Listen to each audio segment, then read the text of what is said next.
أعوذ بالله من الشيطان الرجيم بسم الله الرحمن الرحيم Bismillahirrahmanirrahim. Assalamualaikum warahmatullahi wabarakatuh. Alhamdulillahirabbil alamin wassalatu wassalamu ala asyrofil anbiya'i wal mursalin wa ala alihi wa sahbihi ajmain. Allahumma sholli ala Muhammad wa ala ali Muhammad kama shallaita ala Ibrahim wa ala ali Ibrahim fil alamina innaka Hamidum Majid. Raditu billahi robba wa bil islami dina wa bi Muhammadin nabiyya wa rasulah rabbi zidni ilmah. Jamaah pengausan menjelang buka puasa untuk hari yang ke-19 ini ya. Alhamdulillah kita syukuri sudah 19 hari yang rahimakumullah. Monggo pengausan wonten ing sonten menika kita mulai, kita awali langkung rumiyin kanthi membaca Al-Qur'an.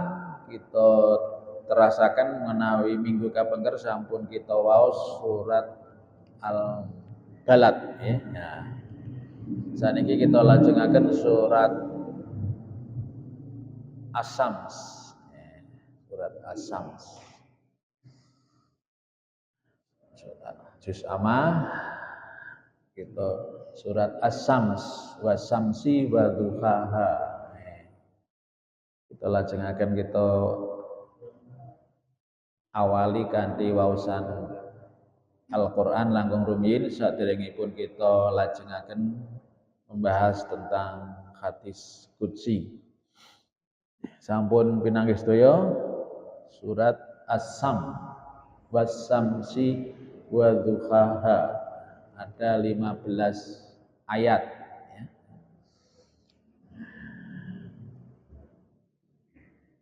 Surat As-Sams, matahari ya, demi matahari ya. Ini sampun kita awali kanthi waosan umul kitab. A'udzu billahi minasy syaithanir rajim. Bismillahirrahmanirrahim. Alhamdulillahi rabbil alamin.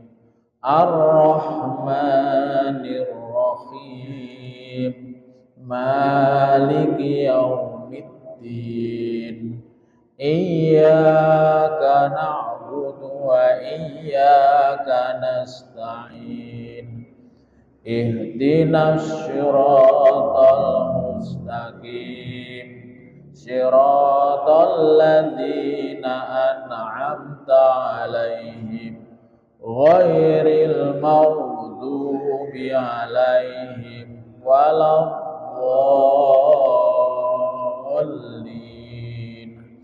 Amin. Bismillahirrahmanirrahim. Wasyamsi wadduhaha wal qamari idza talaha wan nahari idza jallaha wal laili idza yaghshaha was samai wa ma banaha wal ardi wa ma tahaha wa nafsin wa ma sawaha fa'alhamaha fujuraha wa taqwaha qad aflaha man yakkaha wa qad khaba man dassaha. Kazzabat Samud bitaghwaha idzim ba'atha ashqaha faqala lahum Rasulullahi naqatallahi wa suqyaha fakadzabuhu faqaruha fatamtama alaihim rabbuhum bidzambihim fasawwaha wala yakhafu uqbaha. Shadaqallahul azim. Allahumma rahamna bil Qur'an. Jamaah rahimakumullah, terjemahan surat Asy-Syam ya. Bismillahirrahmanirrahim, dengan menyebut nama Allah yang Maha Pengasih, Maha Penyayang. Wasyamsi wadzuhaha ya. Demi matahari apa dan sinarnya pada pagi hari.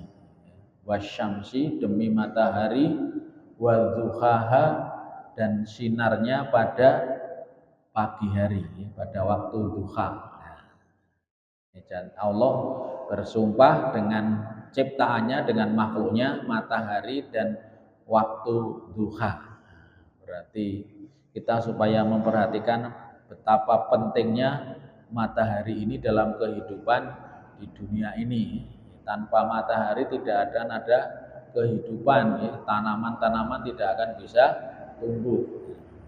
Wadzuhaha dan waktu duha, waktu pagi hari. Awal dari kegiatan kita diciptakan setelah kita bangun tidur di waktu subuh, kemudian di waktu duha itulah kita mulai bekerja, beraktivitas. Namun demikian juga Allah menganjurkan untuk melaksanakan sholat sunnah duha, untuk ingat kepada Allah walaupun kita pada waktu-waktu yang sangat sibuk untuk beraktivitas. Wal qamari idza talaha, dan demi bulan ya. Demi bulan apabila mengiringinya. Wal qamari idza talaha, demi bulan apabila mengiringinya. Jadi bulan itu berputar mengelilingi matahari. Bersama bumi ya. Wan nahari idza jallaha, dan demi siang ya. Allah berjanji dengan waktu siang apabila menampakkannya. Wan nahari idza jallaha, demi waktu siang apabila menampakkannya. Sudah matahari terbit, disitulah mulai waktu siang setelah malam kita beristirahat. Wal laili idza yaghshaha, demi malam apabila menutupinya. Jadi malam apabila matahari tertutup, maka kemudian waktu malam, di waktu malam itulah kita untuk banyak juga mengingat Allah, bermunajat kepada Allah, dan juga waktu untuk kita beristirahat. Was-sama'i wa ma banaha, dan demi langit serta pembinaannya yang menakjubkan. Langit yang ada di atas yang diciptakan Allah dan ditegakkan oleh Allah dan senantiasa dijaga, dibina oleh Allah. Ini Allah menunjukkan ciptaannya ya, matahari, bulan, siang, malam, kemudian langit ya, supaya kita mempunyai wawasan yang luas. Wal ardi wa ma tohaha, dan demi bumi serta penghamparannya. Dan memperhatikan bumi yang sangat luas dihamparkan, yang juga dikelilingi oleh laut ya. Wal ardi wa ma tohaha, dan demi bumi serta penghamparannya. Kemudian setelah itu baru Allah juga bersumpah wa nafsi wa ma sawwaha, demi jiwa serta penyempurnaan ciptaannya. Setelah Allah tadi bersumpah dengan matahari, dengan bulan, dengan siang, dengan malam, dengan langit, ya. Kemudian bumi yang luas dengan hamparannya, dengan laut yang luas. Kemudian Allah berjanji, wa nafsi wa ma sawaha, demi jiwa serta penyempurnaannya. Manusia diciptakan dengan jiwa dan disempurnakan oleh Allah. Jadi, manusia diciptakan terdiri dari jasmani dan rohani, jiwa dan raga. Allah bersumpah dengan jiwa yang dimasukkan di dalam raga manusia, wa nafsi wa ma sawaha, yang disempurnakan oleh Allah. Fa alhamaha fujuraha wa taqwaha. Ayat 8, dan sungguh beruntung maka dia mengilhamkan kepada jiwa tersebut kejahatan dan ketakwaan. Allah bersumpah dengan demi jiwa dan penyempurnaannya, fa alhamaha fujuraha wa taqwaha, maka Allah mengilhamkan, wa alhamaha, memberikan ilham, pengetahuan, fujuraha wa taqwaha, kepada manusia, kepada jiwa manusia. Ada yang jalan kepada kejahatan dan ketakwaan. Allah sudah menunjukkan ini jalan untuk kejahatan, ini jalan ketakwaan. Manusia karena diberi akal supaya memilih sendiri dengan akalnya, dengan jiwanya. Maka silahkan dipilih mau jalan kepada ketakwaan atau jalan kejahatan. Wa alhamaha, fujur kepada jalan kedurhakaan atau menuju jalan ketakwaan, karena sudah dibekali dengan jiwa yang juga akal yang untuk bisa berpikir. Qad aflaha man yakaha, maka sungguh beruntung orang-orang yang bisa menyucikan jiwanya. Inilah yang dimaksud dengan tazkiyatun nafs, ya. Al-Quran menunjukkan qad aflaha man yakaha, sungguh beruntung, sungguh berbahagia, sungguh memperoleh manfaat yang banyak jika manusia mau membersihkan jiwanya, membersihkan hatinya. Qad aflaha man yakkaha, orang yang mau mensucikannya. Yakkaha, tazkiyah dari kata yakka, teman-teman, menyucikan. Tazkiyah itu berarti menyucikan jiwa. Maka beruntunglah bagi orang-orang yang mau mensucikan hatinya, mensucikan jiwanya, dengan banyak mengingat Allah, mensyukuri nikmat Allah, banyak menyebut nama Allah, membesarkan Allah. Wa qad khaba man dasaha, dan ayat 10, ya, dan sungguh rugi. Wa qad sungguh rugi, khoba man dasaha, orang-orang yang mengotori jiwanya. Rugi orang yang tidak mau membersihkan hatinya. Lajeng dipun rasakan sejarah zaman dahulu. Kadzabat Samudu bitagwaha, kaum Samud telah mendustakan rasulnya karena mereka melampaui batas. Ini contoh orang-orang yang mengotori jiwanya pada zaman dahulu, menika kaum Samud.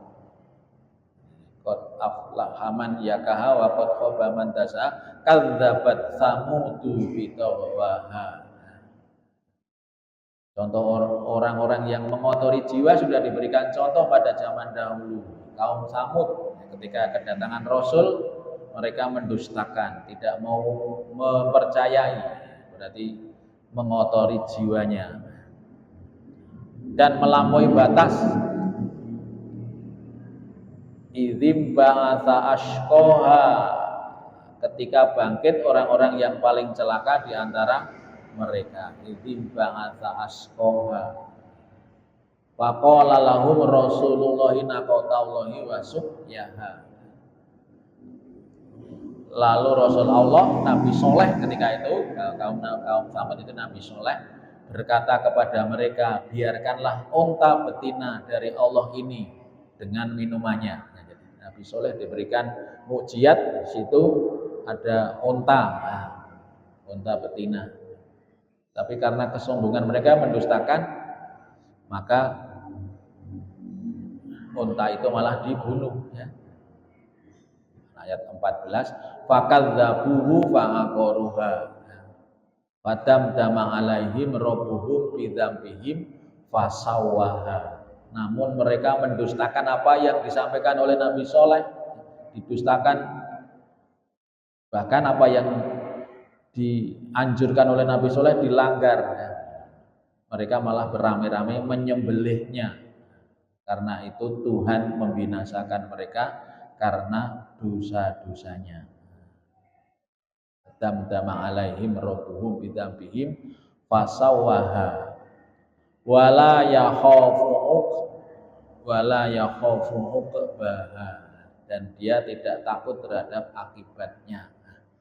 Menika jamaah rahimakumullah surat As-Sam dalam juz amma yang kita dianjurkan untuk kalau bisa menghafalkan sebagai bacaan-bacaan sholat. Ya, dalam hadis itu mulai dari surat Sabihis ke bawah itu kalau bisa sudah cukup untuk kita pakai bacaan-bacaan sholat. Untuk sholat tarawih lebih dari cukup kalau bisa hafal sampai nanti surat Anas. Maka sering kita baca, kita ulang insya Allah. Kemudian juga ketika surat ini dibaca dalam sholat, kita untuk mencoba memahaminya. Intinya demikian. Itu ada perintah untuk kita membersihkan jiwa, tidak mengotori jiwa seperti apa yang dilakukan oleh kaum Samud yang dibawa oleh Nabi Soleh, malah didustakan sehingga diberikan azab oleh Allah karena durhaka dan dustanya kepada Rasul, mendustakan apa yang dibawa oleh Rasul yang disampaikan Allah lewat Rasulnya. Makatan jamaah rahimakumullah, pembukaan kangge pembahasan wonten ing injang menika sonten menika kita lajengaken hadis qudsi ingkang kula aturaken wonten ing sonten menika masalah luasnya ampunan Allah. Sareng-sareng kita simak menawi minggu kapendher kula aturaken luasnya rahmat Allah, ya, Allah memberikan kemurahan bahkan nilai pahala yang berlipat ganda, nilai kebaikan bahkan dari niat saja sudah diberikan nilai pahala.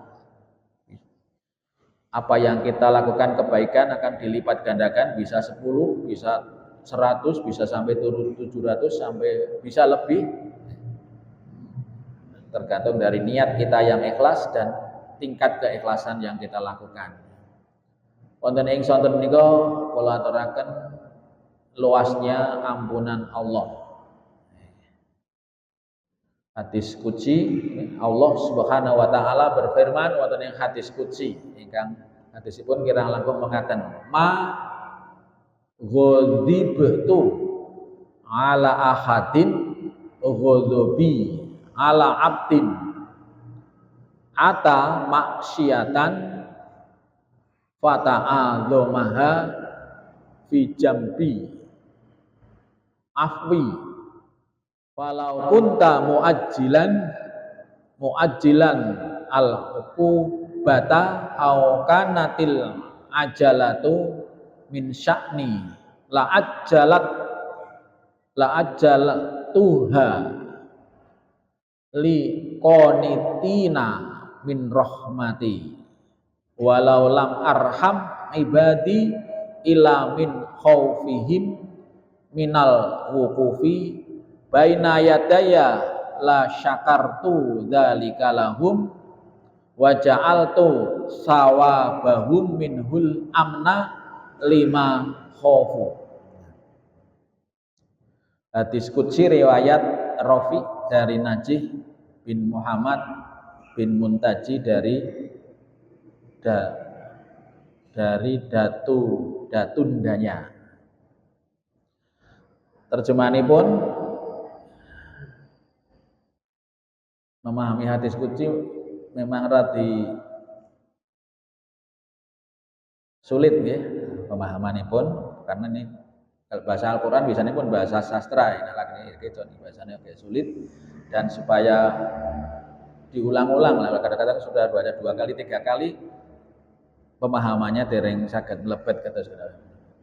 Terjemahanipun kirang langkung mengatakan, tidak pernah aku murka, ma ghadabtu, tidak pernah aku murka kepada seseorang seperti murkaku kepada hamba yang telah melakukan maksiat yang dipandang oleh dirinya sendiri sebagai dosa besar, dan dia berputus asa dari ampunanku. Jadi tidak pernah aku murka kepada seseorang seperti murkaku kepada hamba yang telah melakukan maksiat yang dipandang oleh dirinya sendiri sebagai dosa besar dan berputus asa dari ampunanku. Jadi Allah itu tidak murka, tidak pernah murka kepada seseorang. Murkanya itu melebihi dari murka kepada orang yang melakukan maksiat, sudah, dan tahu kalau dia melakukan maksiat dan maksiatnya itu dosa besar dan dipandang oleh dirinya itu padahal maksiat yang dikatakan dosa besar, dan dia berputus asa dari ampunanku. Maksudipun ada seseorang itu melakukan maksiat dosa besar dan tahu bahwa itu dosa besar, dan dia kemudian berputus asa, tidak percaya bahwa Allah itu mengampuni. Itu namanya berputus asa. Melakukan dosa besar tadi tidak percaya kalau Allah itu mengampuni. Maka kemudian dia akan semakin nekat. Kan ada dulu membunuh orang sampai 100, kemudian tanya, dia tidak akan diampuni. Kalau dia sudah berpandangan berputus asa, berarti Allah tidak mengampuni, ya. Kemudian dia malah akan semakin nekat. Nah, itu Allah akan murka. Tidak pernah aku murka kepada seseorang seperti murkaku kepada hamba yang telah melakukan maksiat yang dipandang oleh dirinya sendiri sebagai dosa besar dan berputus asa dari ampunanku. Jadi orang melakukan maksiat dosa besar dan dia sadar bahwa itu dosa besar dan dia putus asa, tidak percaya kalau Allah itu mengampuni. Nah, biasanya akibatnya akan semakin nekat. Lajengipun, sekiranya aku menyegerakan hukuman atas sifatku suka tergesa-gesa, pastiku segerakan hukuman itu terhadap orang-orang yang berputus asa dari rumah rahmatku. Jadi sekiranya aku Allah menyegerakan hukuman atas sifatku yang suka tergesa-gesa, maka ku segerakan hukuman itu terhadap orang-orang yang berputus asa dari rahmatku. Sekiranya ini seandainya, tetapi Allah tidak, ya. Seandainya Allah itu mempunyai sifat tergesa-gesa, mesti langsung orang itu akan dihukum karena sudah melakukan dosa yang besar, bahkan dia berputus asa, tidak percaya bahwa Allah itu Maha Pengampun. Tetapi Allah tidak bersifat tergesa-gesa, masih diberikan waktu untuk kembali, diberikan waktu untuk bertobat. Sifat Allah itu bukan tergesa-gesa, tapi mesti senantiasa memberikan waktu. Nah, nanti akan kita bahas. Sekiranya aku itu menyegerakan hukuman atau sifatku itu suka tergesa-gesa, pasti akan aku kesegerakan hukuman itu terhadap orang-orang yang berputus asa dari rahmatku. Tapi Allah tidak demikian. Allah itu tidak tergesa-gesa. Walaupun orang itu sudah melakukan maksiat, dosa yang besar, bahkan dia berputus asa, tidak merasa tidak akan diampuni, sebetulnya Allah masih memberikan kesempatan orang untuk mohon ampun. Diberikan kesempatan. Dan sekiranya aku belum memberi rahmat kepada hamba-hambaku, dan sekiranya aku belum memberi rahmat kepada hamba-hambaku, melainkan karena takutnya mereka berdiri di hadapanku, sudah barang tentu aku mengucapkan terima kasih kepada mereka. Ini Allah ya, bersyukur ya. Allah juga mengucapkan terima kasih kepada mereka, bersyukur. Dalam satu Asmaul Husna Allah itu punya sifat as-sakur. Allah itu punya sifat berterima kasih, bersyukur. Dan sekiranya aku belum memberi rahmat kepada hamba-hambaku, melainkan karena takutnya mereka berdiri di hadapanku, sudah barang tentu aku mengucapkan terima kasih kepada mereka. Aku Allah ini ya. Dan aku Allah jadikan pahala mereka itu diantaranya ialah rasa aman dikala semestinya mereka merasa ketakutan. Jadi ada pahala dari Allah, yaitu rasa aman yang mestinya orang itu merasa ketakutan. Ternyata itu juga nilai pahala di sisi kita, ini diberikan rasa aman, tentram. Yang mestinya kita ini dalam kondisi ketakutan, itu termasuk pahala dari Allah, rahmat dari Allah. Dan sekiranya aku belum memberi rahmat kepada hamba-hambaku, melainkan karena takut mereka berdiri di hadapanku, sudah barang tentu aku mengucapkan terima kasih, bersyukur kepada mereka.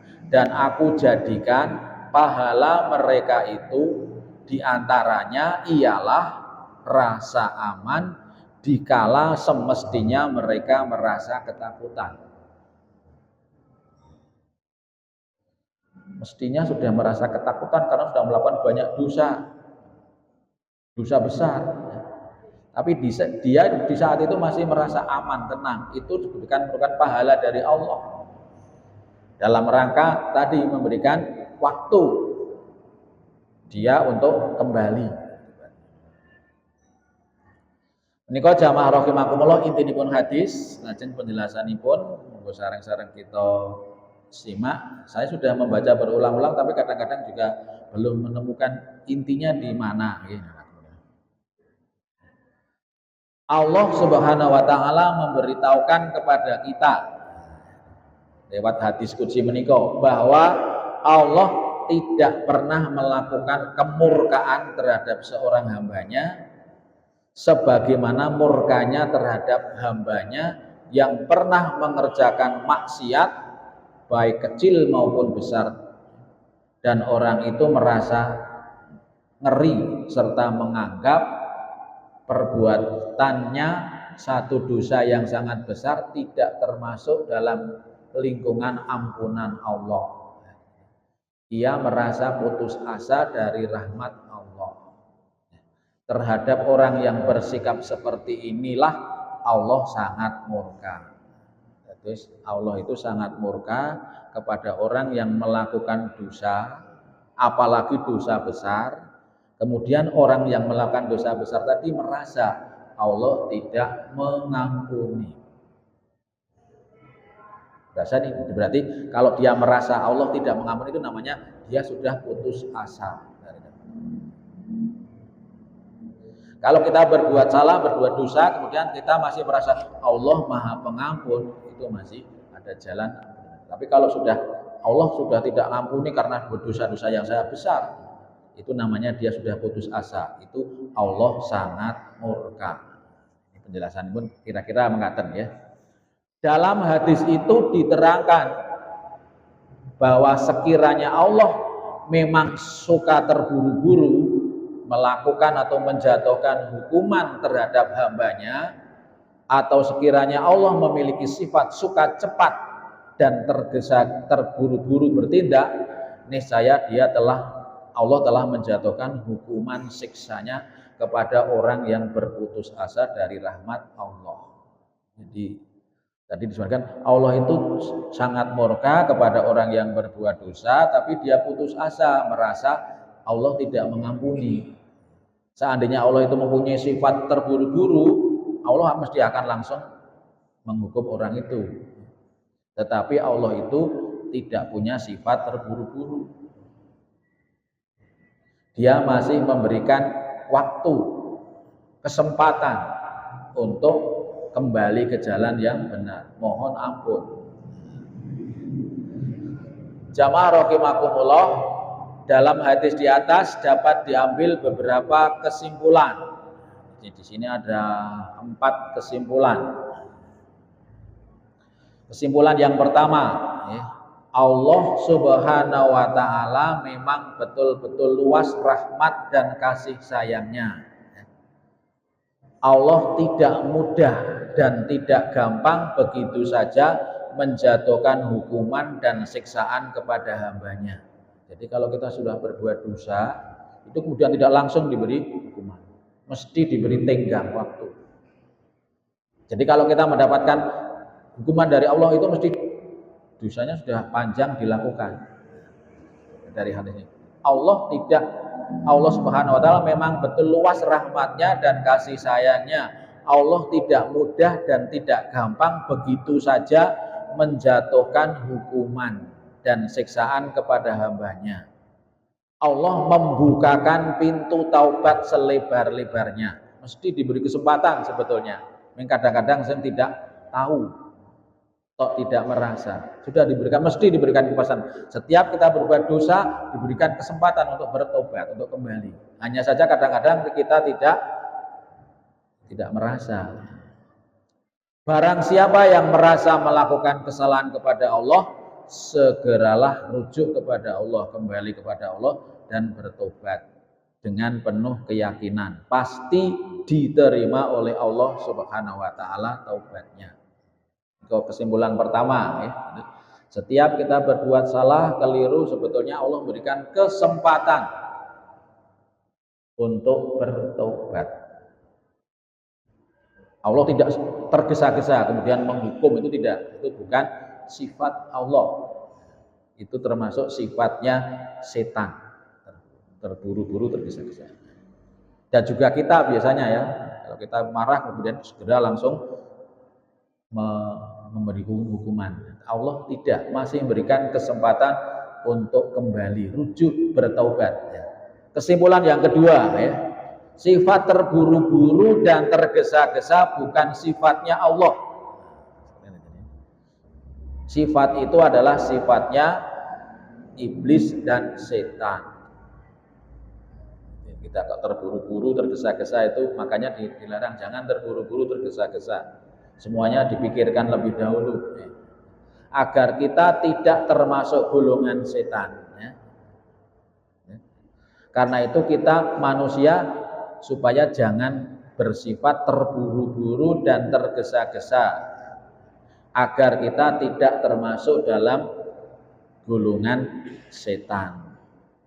Segala tindakan yang kita lakukan perlu dipertimbangkan semasak-masaknya, diselidiki sedalam-dalamnya, sehingga keputusan hukuman yang kita ambil itu telah diperhitungkan akibatnya.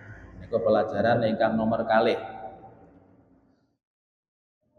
Pelajaran ingkang nomor 3, ukubah.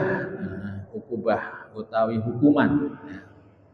Hukuman Tuhan pada pokoknya ada 2. Niki yang saya baru juga tadi membaca mencoba meresapi.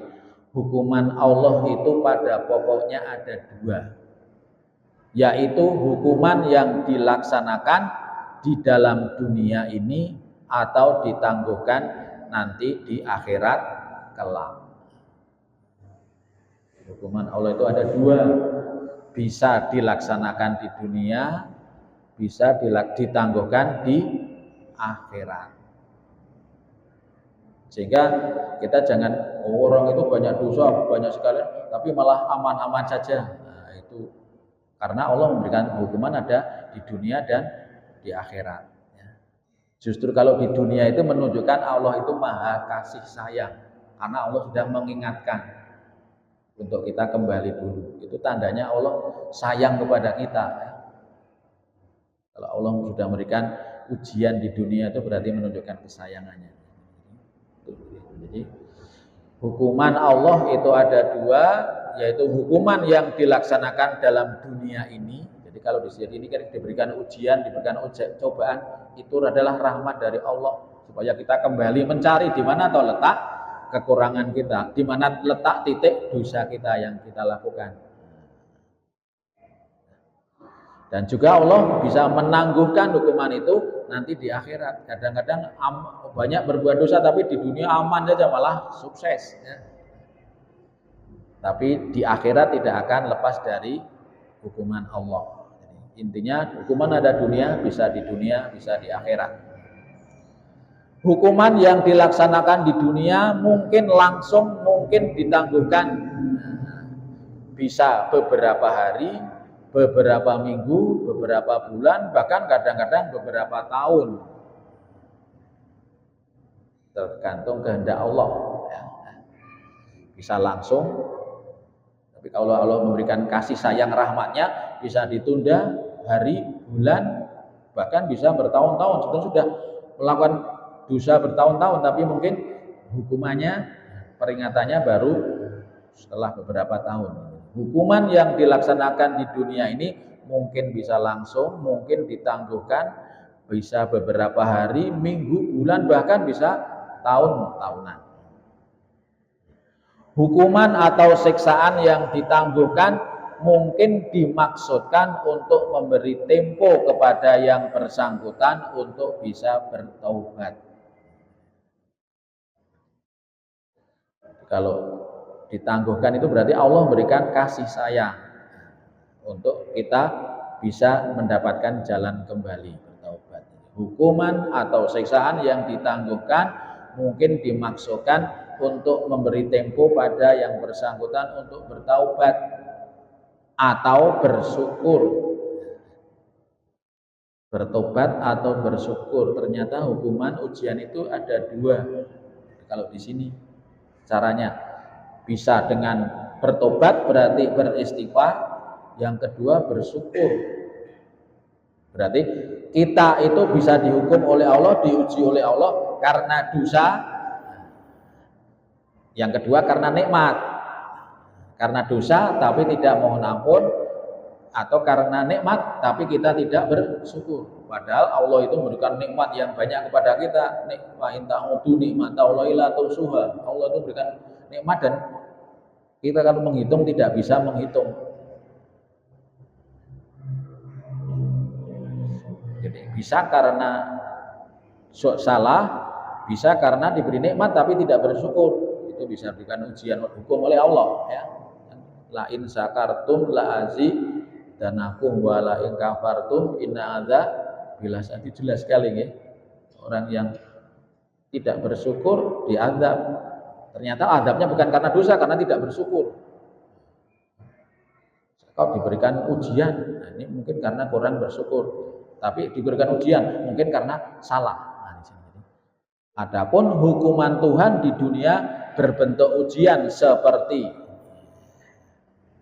jadi kalau Bang Suliman lagi, hukuman atau siksaan ditangguhkan mungkin dimaksudkan untuk kita kembali kepada Allah bertobat atau bersyukur. Apabila sudah tepat waktunya, baru hukuman itu dijatuhkan dan orang yang bersangkutan pun biasanya mendapatkan hukuman dari Allah, bisa berupa bencana. Adapun hukuman Allah di dunia berbentuk ujian. Hukuman Allah di dunia ini isinya semuanya ujian. Sakit itu ujian. Rezeki yang banyak itu ujian. Kemarin sudah surat Al-Fajr ya. Adapun hukuman Tuhan di dunia berbentuk ujian. Seperti di sini ada A, penyakit, sakit itu ujian ya. Mulai dari sakit yang kecil seperti tertusuk duri, jarum, sampai pada penyakit yang besar seperti jantung, TBC, ya, penyakit yang lain jiwa, ya, itu sebetulnya ujian. Jadi ujian bisa berupa penyakit, dari yang penyakit yang kecil sampai penyakit yang besar. Kemudian nomor dua, ujian dari Allah bisa berupa duka cita atau kesulitan atau kesukaran. Itu ujian, duka cita, kesulitan, kesukaran, banyak hutang, dilalah kok punya hutang, orang angel nyaur, dilalah kejeblok-jeblok terus, ya itu namanya juga ujian, dan sebagainya. Yang C, bisa ujian kesenangan, kemewahan, harta benda yang banyak, sehingga senantiasa menjadi repot dan sibuk mengurusnya. Nah, kelihatannya rahmat, namun itu tidak lain adalah ujian belaka. Nah, ini ternyata ujian itu ada dua, yang tidak menyenangkan dan menyenangkan. Kalau dipilah-pilah berarti kalau tidak menyenangkan itu ada unsur dosa. Nah, kalau yang menyenangkan itu berarti ada unsur nikmat yang mungkin tidak disyukuri. Tapi juga bisa karena nikmat tidak disyukuri kemudian nanti juga menjadi yang tidak menyenangkan, ya. Ini terserah Allah nih ya. Kira-kira demikian, ya. Jadi ujian bisa berupa penyakit, sakit, bisa berupa duka cita, kesulitan, kesusahan, hutang yang banyak dan sebagainya. Dan juga ujian itu bisa berupa kesenangan, kemewahan yang menyebabkan orang itu menjadi sibuk sehingga lupa kepada Allah. Kalau diberikan kesenangan, kemewahan tapi dia bersyukur, biasanya itu berarti dia mendapatkan rahmat dari Allah. Kelihatannya rahmat namun tidak lain adalah ujian belaka. Jamaah rahimakumullah, hidup ini benar-benar penuh dengan ujian dan perjuangan. Jadi hidup ini adalah sebetulnya ujian isinya. Surat Al-Mulk itu kan kita hidup dan isinya adalah ujian, di mana di antara kita yang bisa berbuat kebaikan. Isinya adalah ujian. Kesimpulan yang keempat, sifat putus asa dari rahmat Allah termasuk dosa besar. Al-kabair, yang pantas dengan segera mendapatkan hukuman dan siksaan Tuhan. Jadi, seperti tadi, orang yang melakukan dosa, maksiat, dosa besar, tapi tidak yakin Allah itu Maha Pengampun, tidak percaya bahwa Allah itu, namanya putus asa. Itu biasanya mendapatkan, meskipun demikian Tuhan tidak segera menjatuhkan hukuman buru-buru demikian. Bukanlah sifat Allah yang Maha Pengasih lagi Maha Penyayang. Ini kesimpulan yang keempat, sifat putus asa dari rahmat Allah termasuk dosa besar. Orang-orang yang tidak percaya bahwa Allah itu Maha Pengampun, itu dosa besar, karena akibatnya biasanya orang itu akan semakin nekat. Yang pantas dengan segera mendapatkan hukuman dan siksaan Tuhan. Meskipun demikian, Tuhan tidak mesti segera menjatuhkan hukuman dan siksaan terhadapnya, karena sifat-sifat tergesa-gesa dan terburu-buru demikian bukanlah sifat Tuhan yang Maha Pengasih lagi Maha Penyayang. Di dalam Al-Quran terdapat beberapa ayat yang menunjukkan bahwa Allah itu akan mengampuni orang yang bersalah, orang yang melakukan maksiat, orang-orang yang memboroskan, orang-orang yang memboros dan dosa lainnya, betapapun besarnya, kecuali doa su'ul khotimah karena syirik. Jadi kalau kita sekarang mohon ampun, ini juga termasuk segera mohon ampun kalau dulu pernah melakukan kemusyrikan. Karena yang paling berat itu kalau nanti sudah su'ul khotimah tetapi masih melakukan syirik, belum mohon ampun. Syirik itu dosa besar dan kita mungkin tidak juga terlepas. Sehingga kita mohon ampun termasuk kita mohon ampun dari tidak tahu kalau kita juga melakukan perbuatan syirik. Betapapun besarnya, kecuali doa su'ul khotimah karena syirik. Jadi kalau kita masih diberikan kesempatan seperti ini, walaupun dulu pernah melakukan perbuatan musyrik, Allah Maha Pengampun. Kalau kita mau mohon ampun. Yang tidak diampuni itu kalau sudah su'ul khotimah dan karena melakukan kemusyrikan.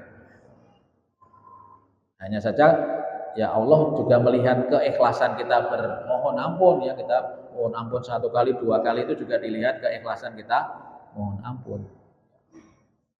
Maksudnya kemudian tidak segera langsung juga diampuni semuanya, tergantung dari Allah dan juga tingkat keikhlasan kita mohon ampun. Mungkin juga Allah Maha bijaksana, sedikit demi sedikit diampuni. Minimal dosa kita itu dikurangi.